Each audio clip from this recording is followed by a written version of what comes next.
to reflect on, I guess, these first 5 games or so at the FBS at the Big 12 level. You've come in and made a big impact. You got a sack the other night. Are you pretty happy with, I guess, your early showing here at UCF?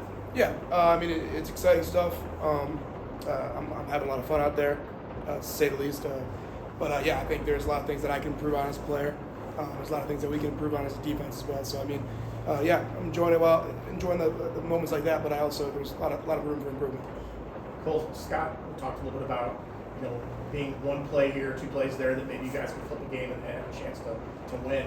What do you guys need to do as players to make sure that happens? To make sure that you can kind of find a way to flip those games really close? Yeah, I think it comes down to just being assignment sound. Coming down to people being in the right gaps. It's the little things. Just if one person's out of a gap and next thing you know it's a 12-yard game on a 2nd and 11 where you want to pin them and you want to get 3 down, and next thing you know it's they're running in for a touchdown. So I mean, yeah, it's the little things. I think if we're all locked in on assignment sound, I think this defense could be even better than what we've shown. You mentioned assignment sound, but you also said lots of improvement in a lot of places. What stands out to you most? I'd say the physicality we've been playing with as a defense. I think the speed we have as well is fun to watch at times. I think that, like I said earlier, it could be even better. What's the challenge you see from Cincinnati as you scout? I see a physical team, some physical running backs as well, and I haven't watched too much on them yet, but that's about it on them yet. Yeah. Cole, being one of the newer guys now, 4 or 5 games in, how do you feel like you're adjusting to now being at UCF and kind of emerging as one of those leaders on the defensive side of the ball? Yeah, I think it's just taking it play by play, not letting the moment get too big ever, and just playing as a team, playing as a defense. Yeah, like I said earlier, I'm having a lot of fun, but also I think that if we can just take that next step, those wins will start coming in. Yeah. You guys have done a lot of putting the first quarter this year in 5 games. So what's working in terms of the pre-game preparation as you scout each opponent, and then in-game, second quarter, what do you think the challenges you guys are having as other teams adjusting what you're showing? I think, like I said earlier, it comes down to being assignment sound, and I think when it comes down to us as a defense, it's really just flying around the ball, and I mean, our preparation, we do the same thing every week. It gets into a routine. It gets to be honest with you, it gets to muscle memory at that point, going from Monday to Tuesday to Wednesday. Whether it's meetings or whether it's out on the practice field or if it's in Indy or our group periods as well. I mean, everything is consistent, and if we could just stay consistent with even the little things that maybe we're messing up on Saturdays, and we can skyrocket. Well, can you elaborate on that a little bit in terms of just what does it mean to fly around the ball, and what does it mean for this defense to be that as sound as you kind of describe it? Biggest thing that our defense kind of prides themselves on is not having any loafs.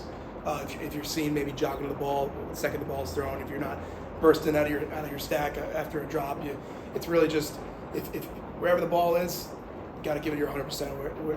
Even if you think you're not going to be in the play, because you guys know how it all is. Tip ball, something can happen, someone can punch a ball out, and you're not in the right spot, and all of a sudden it's a scoop and score for your defense. So yeah, it's just getting to the ball as fast as possible. Cole, this is the 3rd week where you guys face a quarterback who's put up big numbers. What do you see from Cincinnati's quarterback scores? What stands out to you that maybe you guys have to focus on a little bit more in detail this week? Yeah, another quarterback. I feel like all quarterbacks nowadays, the running is a huge factor for them. I think just keep containing him. Rush lanes are going to be huge this week, and being able to plaster in coverage and stay with our guy, and then everyone doing their jobs and just pull out the quarterback if he decides to scramble. Yeah, things like that. Cincinnati had a lot of success running the ball against Iowa State. They were getting a lot of yards before contact. How do you dial in on making contact as soon as possible to slow it down?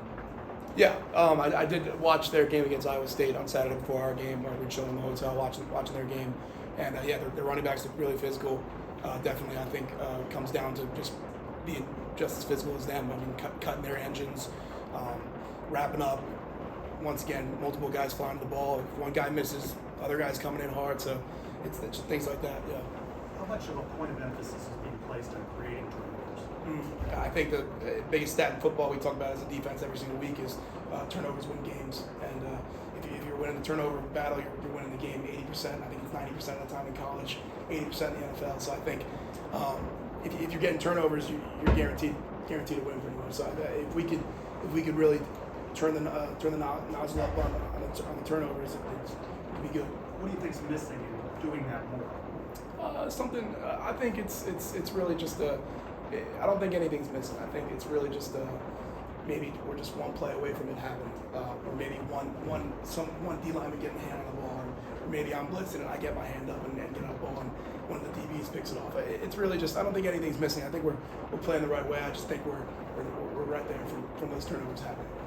Have you had a moment where it kind of clicked for you? I mean, obviously you came in highly successful, at a lower level, but was there a moment maybe the last 2 weeks in Big 12 play where you feel like you proved to everybody that you're a Big 12 high caliber linebacker? Yeah, like I said in the summer, I was very excited to prove myself. Like I said, I'm a very confident player, but also it's about the coaching and the players around me. A lot of the players have helped me and instilled that confidence in me as well. And like I said, the things we do throughout the week to prepare for these games has definitely helped as well. Last one. Whether it's been against Kansas State or Kansas, Coach Frost has mentioned there's been opportunities to get back into a game to put away a game. It hasn't been. You guys haven't been able to get that one. How frustrating is that for you? Yeah, obviously it's not ideal, but I see taking things from these losses. There's things that you could really look back on and say, okay, I'm proud of that as a player. I'm proud of that as a defense. But it's also right there from like I said earlier. It's taking we're one step away from these wins. I mean, I think to be honest with you, I think we're one play away from these wins. If we can keep this rolling, it should be good. All right, all set. Thank you guys. Thanks, Cole.